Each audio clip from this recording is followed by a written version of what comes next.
আমি একজন ইলিশ প্রেমী মানুষ বলতে পারো। ইলিশ মাছের যে কোনো পদ বলো, খেতে আমি ভীষণ ভালোবাসি। তো এই রিসেন্টলি না ফোনে শুধু ইলিশ উৎসবের ভিডিও এসেই যাচ্ছে, আর খাবারগুলো দেখতে যা লোভনীয় লাগছে, মানে দেখে আমার জিভে জল চলে আসছে। তো আজকে ভাবলাম ঘরে যখন জিনিসপত্রগুলো আছে, তাহলে আমি একটু ইলিশ থালির মতনই রান্নাটা করে ফেলি। তো যেমন ভাবনা সেমন কাজ আর কি। তো চলে আসলাম ইলিশ মাছ নিয়ে। এখানে আমি 2 পিস পেটি, 2 পিস গাদার মাছ নিয়েছিলাম। ইলিশ মাছটা বেশ বড় সাইজেরই ছিল, একদমই ছোট ছিল না। তো মাছের পিসগুলোকে ভালোভাবে নুন হলুদ দিয়ে মেখে নিলাম। এই যে এখানে নিয়েছি কালো সর্ষে 1 চামচ, সাদা সর্ষে 1 চামচ, আর একটু টমেটো আর একটু কাঁচা লঙ্কা। এইভাবে জানো তো ইলিশ মাছ রান্না করলে দুর্দান্ত স্বাদের হয়। যতবারই রান্না করি সবাই কি চেটে পুটে খায়। আর ইলিশগুলো এত সফট হয়, এত সুন্দর হয় খেতে। আবার যারা কাঁচা মাছ খেতে পারো না তাদেরও খুব ভালো লাগবে, আবার যারা নরম মাছ খেতে পছন্দ করো তাদেরও ভালো লাগবে। আর একদমই তিতকুটে লাগে না, ভীষণ ভালো লাগে এইভাবে আর কি ইলিশ মাছের ভাপাটা খেতে। একদমই দেখলাম আমি 1 মিনিট মতন ভেজে নিয়েছি মাছটাকে, জাস্ট এপিট ওপিট করে ভেজে নিলাম। একটু কাঁচা লঙ্কা, একটু কালো জিরে ফোড়ন দিয়ে দিয়েছিলাম। আর যে পেস্টটা বানিয়েছিলাম সেই পেস্টটা দিয়ে দিলাম, সাথে একটু হলুদ দিয়ে দিলাম। একদমই কষানোর দরকার নেই, 30 সেকেন্ড মতন একটু নেড়ে নিলাম। 30 সেকেন্ড থেকে ওই 1 মিনিট মতন, খুব একটা বেশি যে এটাকে নাড়তে হবে এরকম ব্যাপার নয়। তারপরে দিয়ে দেবো পরিমাণ মতন জল। আর বাজার থেকে কিনে এনেছিলাম ফ্রেশ কচুর শাক। বাজার থেকে আমাকে সুন্দরভাবে কেটে দিয়েছিল জানো তো। যখন ছোটো ছিলাম আর কি, ছোটো ছিলাম মানে বিয়ের আগে, বাড়িতে বসে ভাবতাম, মানে কখনো ভাবতেই পারতাম না যে এই কচুর শাকটা আমি রান্না করব। আর যখন সবার থেকে অনেক দূরে এসেছি, খেতে মন চায়, তো বানাতে তো হবেই, আমাকে এখানে আর কে বানিয়ে দেবে, সেই কথা ভেবেই আর কি সব কিছু বানানোর চেষ্টা করি। আর এখানে একটা সুবিধা আছে, সব কিছু আমাকে কেটে দেওয়ার, কেটে আর কি বাজার থেকে বিক্রি করে। তো বাজার থেকে একদম কাটা অবস্থায় কচু শাকটা নিয়ে এসেছি। দেখতে পাচ্ছ ইলিশ মাছটা দেখতে কতটা লোভনীয় হয়েছে, এবং খেতেও দুর্দান্ত হয়েছিল জানো। সবাই আমরা চেটে পুটে খেয়েছি। আমাদের বাড়িতে তো আমরা দুজনই পুরো চেটে পুটে খেয়েছি মাছটাকে। একবার তোমরা এইভাবে ইলিশ মাছটা বানিয়ে দেখো, তোমাদের ভালো লাগবে। কতটা সফট হয় আর কতটা টেস্টি হয়, না খেলে একবার তোমরা বুঝতেই পারবে না। ইলিশ মাছটা দেখি আমার জিভে জল চলে আসছে, তোমরা হয়তো বুঝতে পারলে।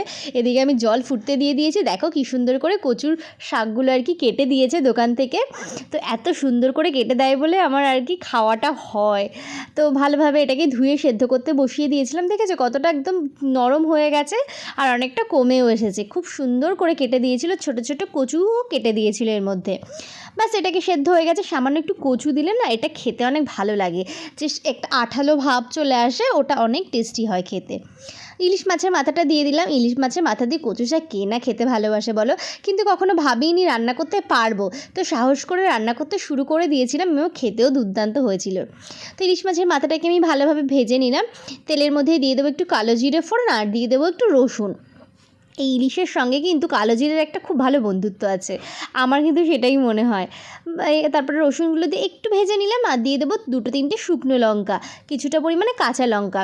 তোমরা শুকনো লঙ্কাটা চাইলে নাও দিতে পারো, কিন্তু শুকনো লঙ্কাটা দিলে খুব ভালো একটা ফ্লেভার আসে। সামান্য একটু জিরে গুঁড়ো দিয়ে দিলাম, আর দিয়ে দিলাম হলুদ গুঁড়ো। হালকা তেলে নেড়ে চেড়ে, এখানে কিন্তু একদমই জল ইউজ করা যাবে না, কারণ যে কচুর শাকটা না, ওটাতে প্রচুর পরিমাণে জল বেরিয়ে আসে। এবার মাছের মাথাটা দিয়ে হালকা 1 মিনিট মতন একটু নেড়ে চেড়ে নেবো। মাছের মাথাটাকে যতটুকু সম্ভব আর কি ভেঙে দেবো। বাস এইবারে দিয়ে দেবো কচু শাকগুলো। জানি না গো, আমার রান্নাগুলো তোমাদের কেমন লাগে, কিন্তু রান্না করতে আমি ভীষণ ভালোবাসি। আর রিসেন্টলি রান্নার ভিডিও না করতে পারলে আমার ভালো লাগে না।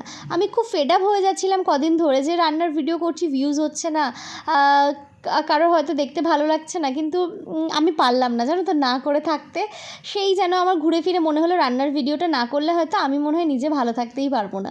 এটা একটা মনের শান্তি হয়, ভাইরাল হওয়ার দরকার নেই, নিজের পছন্দ মতন রান্নাগুলো না হয় ক্যাপচার করে নিজেই দেখলাম, এরকম আর কি ব্যাপার। তো কিছু কিছু মানুষ আছে তারা আমার রান্না দেখতে ভালোবাসে, আবার কিছু কিছু মানুষ হয়তো দেখতে ভালোবাসে না, আমি জানি না কেন এরকম হচ্ছে। তো তবুও রান্নাটা করছি, রান্নার ভিডিওগুলো তোমাদের সাথে শেয়ার করার চেষ্টা করছি। তো ভালো লাগলে একটু সময় অন্তত দেখো, আশা করি একেবারে খারাপ লাগবে না। ব্যাস তারপরে এই যে কচু শাকটা ভালোই মানে নরম হয়ে এসেছে, এবং হয়ে এসেছে, জলটা পুরোপুরি টেনে গেছে। যতক্ষণ না জলটা না টানবে আর কি, ততক্ষণ রান্না করে যেতে হবে। সামান্য একটু চিনি দিয়ে দিলাম। এই কচু শাকে কিন্তু একটু চিনি দিলে ভালোই লাগে, চিনি না দিলে না স্বাদের ব্যালেন্সটাই আসে না। কচু শাক একটু মিষ্টি মিষ্টি হবে, একটু ঝাল ঝাল হবে, এটাতেই যেন একটা টেস্ট আসে, সুন্দর একটা টেস্ট আসে। বাস চিনি দিয়ে ওই 5 মিনিট মতন ঢেকে দিয়ে আমি নামিয়ে দেবো। এদিকে আমার কচু শাকও হয়ে গেছে। আজকে আমি কচু শাক হয়েছে আর ইলিশ মাছ হচ্ছে, কারোর জন্য অপেক্ষা করছি না, নিজেই খেতে বসে গেছি একা একা। তো আমার বরের অফিস থেকে আসতে লেট হবে, মেয়েকে খাওয়ানো হয়ে গেছে, তো মেয়ের জন্য আলাদা খাবার ছিল। আর চলো তাহলে এটা টেস্ট করার পালা, নিজেই রান্না করেছি, নিজেই টেস্ট করে দেখি কেমন হয়েছে। আমার পছন্দের খাবার সবার আগে নিয়ে নিলাম কচু শাক। আমি কিন্তু বেশ খানিকটাই কচু শাক নিয়েছি আজকে, ওর জন্য পরিমাণে ভাতটাও বেশি নিয়ে নিয়েছি। বাস তারপরে নিয়ে নেবো ইলিশ মাছ। আগে প্রথমে একটা পেটির মাছ ট্রাই করি, দেখি আর কি কেমন হয়েছে, তারপরে আর কি আবার নিয়ে ট্রাই করব। বাস এক পিস পেটির মাছ নিয়ে নিলাম আর একটু কচু শাক নিলাম। চলো তাহলে টেস্ট করার পালা, দেখা যাক গলা চুলকায় কিনা। কিন্তু এইভাবে জানো তো কচু শাক রান্না করলে একদমই গলা চুলকায় না, আর এত সুন্দর শুকিয়েছি, গলা চুলকানোর কোনো সম্ভাবনাই নেই। ব্যাস তোমরা এইভাবে একবার কচু শাক আর ইলিশ মাছ রান্না করো, তোমরা আঙুল একেবারে চেটে ফুটে খাবে, একদম এক থালা ভাত শেষ। ব্যাস আজকের ভিডিও ভালো লাগলে কিন্তু অবশ্যই আমার পেজটাকে ফলো করে দিও আরও নতুন নতুন ভিডিও